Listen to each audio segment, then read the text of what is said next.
great school year. I feel like the kids are really like well motivated this year. My kids are really well motivated. I hope your kids are too.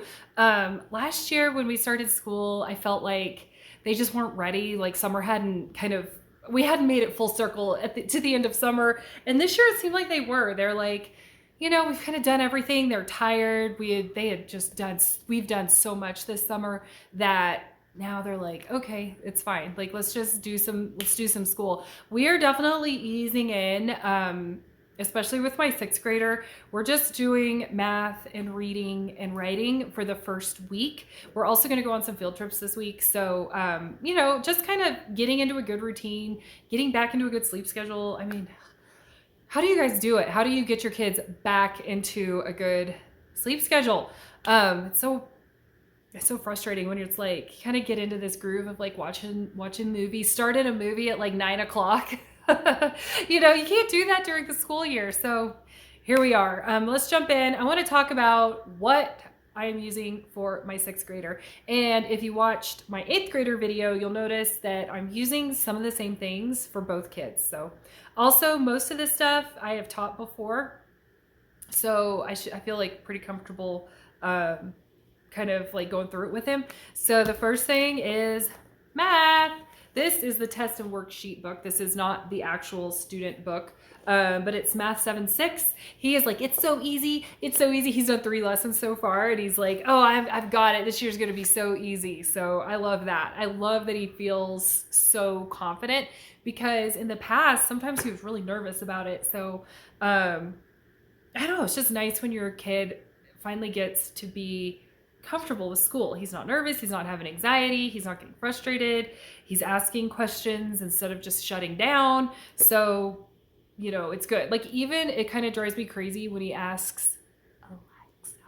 If I say her name, she'll wake up and start in on me. But, how do I spell this or that? Or what is the product? So even though he's doing that, it's like better that he's doing that and he's doing his own research than just getting frustrated or, kind of whatever. So anyway, Saxon Math. I love Saxon Math. I highly recommend it, especially if you give your kids standardized tests and you plan on them taking the SAT and the ACT. They will be very well prepared if you do Saxon Math. What do you guys think? Do you agree?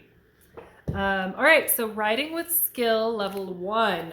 I've done level 1 in the past with my oldest, and I loved it. So far too, my middle one, he's handling it well. He doesn't think it's too much. He reads through everything and, he's not rushing through it. The big thing with this and him, I've noticed, is that his handwriting isn't as neat as it should be. And so I'm explaining, you're practicing note taking. So your handwriting needs to be neat enough for you to read the notes you've taken. So that way you could write a paper based on your notes. You kind of see where we're going with this, buddy. So, but I love it. So far, so good. I think everything that he's read about has been interesting to him. And once again, look at the cover of this. You've got a battleship with, it looks like, are those cannonballs splashing into the water and debris and everything. So it's just appealing to a kid. Brilliant. This is another cover. This is our literature. Very appealing to a kid. Oh my gosh. Like, look at that. It's a spaceship, astronauts. It's so cool. And the story, I think this one was about Mars, was very cool. I think this was dark and they are golden-eyed. So I've done this curriculum, this literature, with my older son, and he loved it. It's like real literature. Like, they really want you analyzing, and they want to draw out like some deeper synthesis with this. This is BJU Press. And so I like that it pushes them. It pushes them to really, analyze what they're reading. So, and I just think, gosh, look at this photograph. The illustrations are so good. They're so beautiful. Oh yeah, look at that. For a boy, I mean, it's just great. It's great. So yeah, this is what we're going to be doing. He likes it so far. So far he's read the Amigo Brothers, and he read, what is the other one called? The Buffalo Dance. So for him, if you're teaching boys, I don't have girls, so I just, everything I say, like, it isn't against girls or anything, but I just only have boys. And so having a curriculum that really appeals to boys and their nature, I love. So it really is something where they like identify with the characters. I found. What do you guys think? Have you used this? What do you think about it? Because the Buffalo Dance, it's about warriors, Native American warriors who like he finds one tribe member finds an enemy tribe member, and he has to decide, do I take him as a slave or do I rehabilitate him and send him on his way? And that's all from a Christian perspective. What would the Christian thing be to do? It is to help him, heal him, give him, what he needs, and then not take him as a slave, Good lessons in life, right? And then the Amigo brothers, best friends. Look at that. Can you guys see that illustration? Best friends who are training to be boxers. Like, that is just right up my boy's alley. So, and then it goes through, oh my gosh, look at this illustration. So cool. And it goes through all the things they've got to learn. It goes through poetry. It goes through historical fiction. And there are absolutely 100% stories about girls and things. But, I mean, if you have a girl, this curriculum is for her too. Don't worry. But look at that. So cool. So we're doing it, and he's liking it so far, and I like it too, as you can see. Comment and tell me what literature you use for your middle schooler. So this is this was the writing with skill. This is the student book, so you can see. I think. Oh no, this is the instructor book. I'm sorry. All right, so on to history. So, oh my gosh, look at this beast, you guys. Who here, raise your hand in the comment section, uses the Story of the World? History for the classical child. This is Well-Trained Mind, and this is the last one. So this is volume 4. You guys, this curriculum comes with so many stinking parts. And that's what that's what gets you.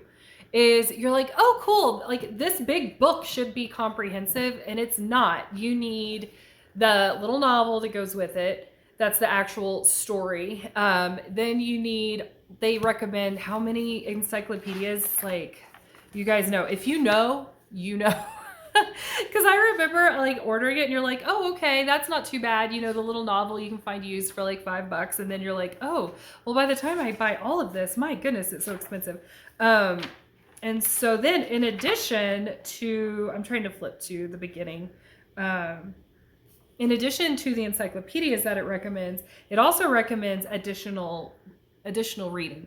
So, 1, 2, 3, 4, are there 5 encyclopedias? And the thing is, not one encyclopedia covers the entire chapter. So you kind of need them all, and you kind of don't. I would say for the older kid, like, there's the encyclopedias that are more appropriate for younger kids, and encyclopedias that are better for older kids. So you don't necessarily have to have them all. You don't really have. You don't. You could get away with just the novel, or you could get away with this in the novel. But I love it, and it's a lot if you get everything. But it's so comprehensive, and I mean, it goes through all kinds of all the regions of the world that I feel like when I was going through school, I never learned about. Like, I'm opened up here, and it's the Crimean War. I don't remember ever learning about that when I was in public school. They talk about, this one goes all the way to the modern age. So this starts out in, where do we start out? Britain's empire. So, all of, British colonialism to the end of the 20th century. So it's pretty comprehensive for the modern age. It takes you through the whole globe, and kind of like, oh yeah, well, we're experiencing World War I. Here was what was going on in South America. Here is what was going on in Asia, and all of those things that I feel like I never learned. So I think it's really cool. I learned a lot going through it with them, and I really enjoy this curriculum. This is the revised edition. It just says revised edition. I specifically ordered this. I believe I ordered it new. I ordered the revised edition because I think The coloring pages in here are really cool. So look at that tank. This is Tiananmen Square. And I want my kids to color. They're not like super, they don't love, this is Chernobyl. Look at that. It's cool. It's really cool line drawings. Way better than the original version. So my kids don't love to color. They don't love to draw. And so I kind of push it a little bit on them, just so they practice and have that skill. But this is what we're doing. Story of the World, Well-Trained Mind. So here's the repeat from the 8th grader. So frequently misspelled words. Oh my gosh, my child. I was reading some of the stuff he had written today and I was like, no, you got to go back through and you've got to correct your writing or your spelling. So we're definitely doing this. And he should enjoy it, I think, too, as much as you can enjoy spelling. And then basic grammar, same thing that my older one's doing. Mowgli and Shere Khan. It is, I don't know, it's enjoyable. So here is what the page looks like. And the way that we do this is instead of copying this with a copy machine and having him do it, I have the clear wet erase, like transparency pages, and you lay this over it and they can go through and they can make all their correction marks. And then where it says rewrite it, they just rewrite it with that. And so then they just keep it on there. I can look at it and check it, make sure everything's okay. And then that way we're not making a ton of copies and they're not having to you can kind of get creative with like, do you have a write it incorrectly and then correct it, you know? So that's the best way to do it. And that's well, nope, that's not everything. We are doing Apologia Science. I'm waiting on that to come. It is Earth Science. And I went ahead for him and ordered the activity book. That is one thing he will be allowed to write in. I feel like it's just like a good tactile experience. I don't know, like having that sense of accomplishment too by the end of the year that you did this entire book, that you filled this whole thing in, it's worth it. I tried in the past not letting them write in it. I don't know, it just didn't work. It just felt like we were kind of cutting corners, and in the end, using more resources just by making copies or trying to rewrite stuff, that it was just better to let them write in it. What do you guys do? Do you let them write in your Apologia notebooks? I don't. I love it.